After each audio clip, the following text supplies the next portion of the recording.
We are going to talk about banned books.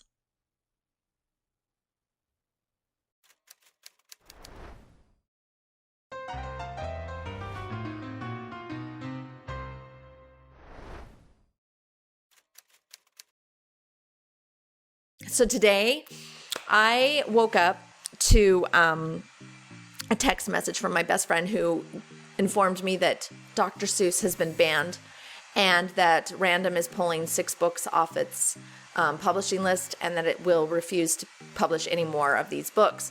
Interesting. About an hour later, I got another text message from a client of mine who said, I'm trying to buy Dr. Seuss books because I want to preserve them for my grandchildren and I cannot afford them. And I was kind of blown away. I was like, what? So I went on Amazon and sure enough, I looked up If I Ran a Zoo and it is going for like $1,200 to $2,000 right now. What? I bought this thing at a garage sale for $3. Anyway, let's just talk about banned books for a second and why they're banned and why it's important not to ban books. So first thing I want to talk about is context. When you reach into the mind of a creative person and they are creating art, music, literature, whatever, they are projecting their perspective through their art form. And that perspective is often in the context of the time frame that they live in and the circumstances in which they've been brought up and that they are experiencing at that time. When you come into a conversation late and you are only hearing one side of that conversation because the person's on the phone and you can't hear what's going on the other side of the phone, and you hear somebody say something that may trigger you, you have no context on what has happened and transpired in that conversation. And so therefore you are taking that conversation out of context. Now, that being said, many people pick up a book today and they read it out of context. And they don't consider the time frame, the period in which it was written, the perspective that the author is trying to share or explain, and those books are being taken out of context. So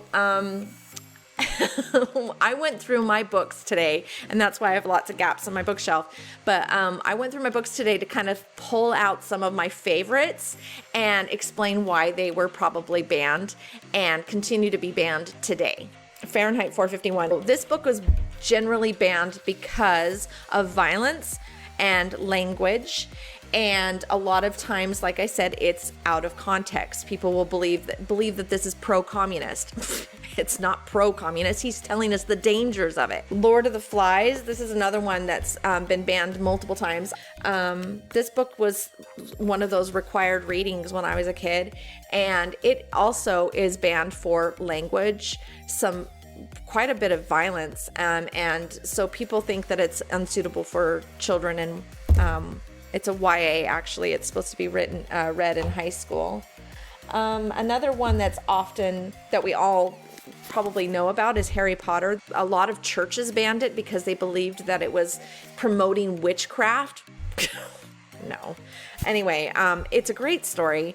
There's some flaws, but she was her first book. Anyway, A Wrinkle in Time. I still can't even figure out why this book was banned and continues to be banned. Maybe people are offended because there's witches in it and they're, I don't know. The Giver, the Newbery Award winner Giver, this is always banned. There's a little bit of coming of age in this, and so there's some sexual feelings that are discussed, and they suppress those sexual feelings, and this has been banned multiple times. Bridge to Terabithia, another Newbery Award winner. I cannot even begin to understand that one. William Shakespeare. Almost all of William Shakespeare's books get banned. This man has been banned so many times. I mean, honestly, first of all, you guys, he wrote his stuff 1564? Come on. A Light in the Attic. Shell introduced me to poetry. I had no interest in poetry. And in fact, many times I still kind of tend to shy away from poetry because sometimes it's hard to understand. Much like a piece of art, it's coming off of an artist's mind. It's visually but linguistically important. It's like music. You have to get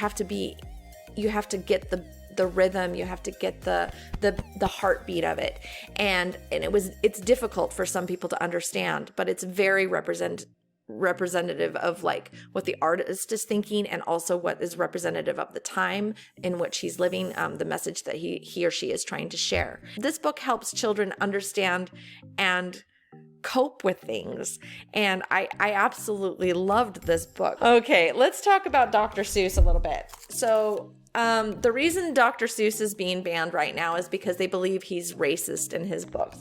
Well, again, If I Ran a Zoo, it was published in 1950. Context, people. This is the pre-civil rights era. If you understand this book and actually read it, you will come to know that this little boy believed that the exotic animals that were in the zoo were not exotic enough, and he believed that he could do a better job at running the zoo by bringing in more exotic animals. And he goes around the world and he collects more exotic animals. If you read this with the right lens, you will understand that what this little boy is doing is broadening the minds of those who attend the zoo. He's showing them that there's more out there, and that there's more to understand, and that there's more exciting, wonderful things to see. It's showing that there are other cultures and there are other things to experience than what you're seeing in those locked cages. So there's illustrations in here that some might find offensive. One is that there's some Chinamen carrying a cage into his zoo with an animal, some exotic animal on it, and they have slanted eyes. Another thing is that there's some Africans that they've represented in this book that have rings in their noses, and some might see that as offensive. The first time I read this book and I saw those pictures, I thought, wow, there's people that put rings in their noses. And I found National Geographic photographs because I wanted to learn more about their culture. Isn't that a good thing, to learn about other people's cultures and perspectives? I think that there's some things that people need to understand. First of all, again, let's think about context, and let's talk about the freedom of expression. You are one human on a vast planet that consists of billions of people. Billions of people who are raised in different circumstances than you.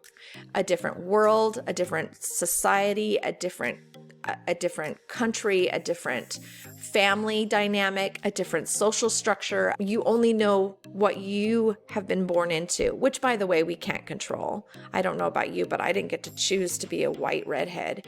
Because I'm restricted by my circumstances, where I was raised, what my parents are like, I only am able and capable of learning more and having a much more rich, full human experience by reading these books.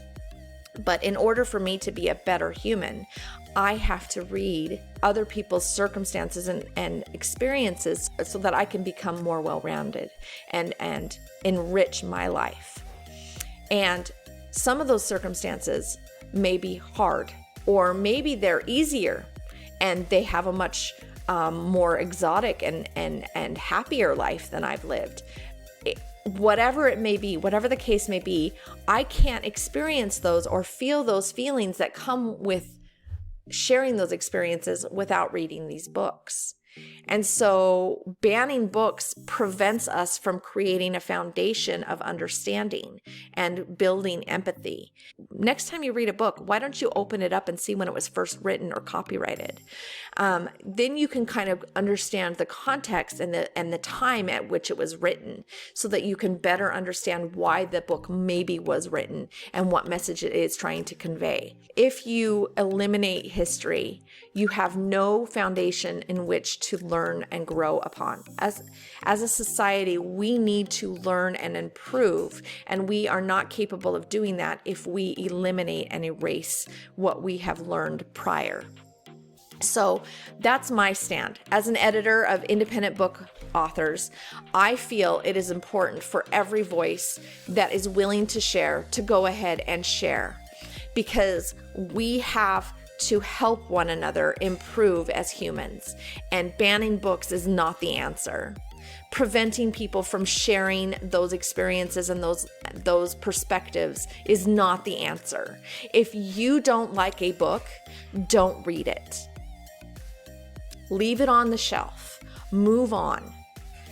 There are many books out there that I don't agree with, that I won't read, that I can't bring myself to pick up. But I would never in a million years believe that the best way to handle that is to squelch their voice and eliminate what they've shared. What they've shared is their perspective and their feelings about their circumstances. And it is not my place to erase that from our society. Why don't the next time you're triggered by somebody, take a minute to step back and look at the perspective and look at the context.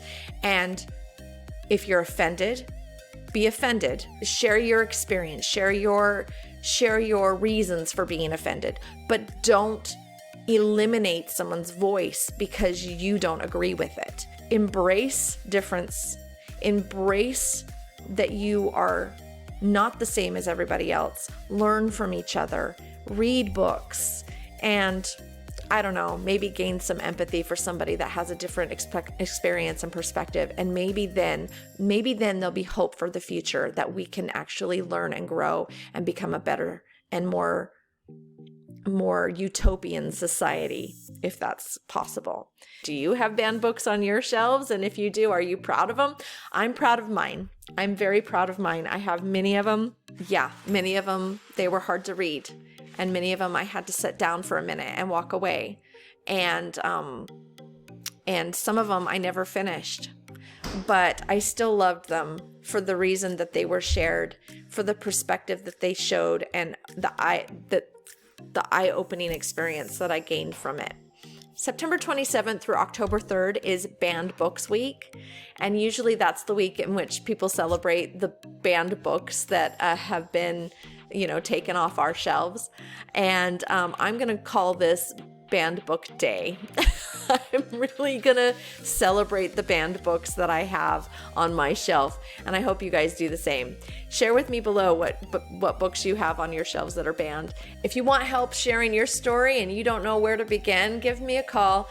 Check out my website, editsbystacy.com. I'd be happy to help you share your story. Publish it so that you can make our lives as humans much better. Well, keep reading.